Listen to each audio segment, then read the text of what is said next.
the tabloids are awash, of course, this morning because the PM has made, in my opinion, and I've said this last month when the first news of the first party took place, this is alleged now the 12th party to have taken place. And it seems his positions are becoming more untenable as the weeks and months go on. Now, let's not forget, Michael Ellis yesterday tried to defend the indefensible. How can he stand up there and defend Boris Johnson when clearly an email was sent to over 100 people, invited them to bring your own booze? Now, I'm a man of the world. I like a pub, I like a pint, and I can tell you, when you're invited to a party and told to bring your own booze, that's some kind of party. And of course, we're seeing this now at the height of the lockdown when this happened, when millions of people across the country were living under draconian restrictions and lockdowns where they couldn't see their loved ones.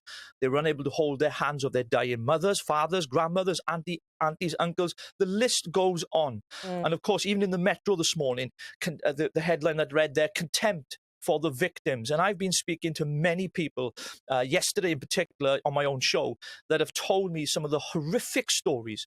One lady in particular who lost her son during the pandemic in that first lockdown, and she was so angry that this had happened that whilst she was unable to attend to her son... Let me ask you something here, Richard. Isabel and I are sitting and we're watching stuff coming in on our social media feeds.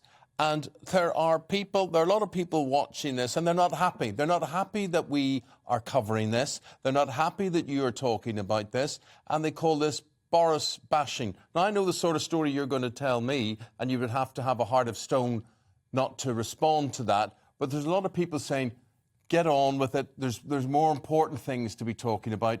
This is the stuff that they say they will expect from mainstream media, as if we now can make up the news. We can sit in the very thing they're accusing everyone else of. They want us to make up the news and ignore this very real problem because, and I want your analysis on this could topple the Prime Minister, could it not?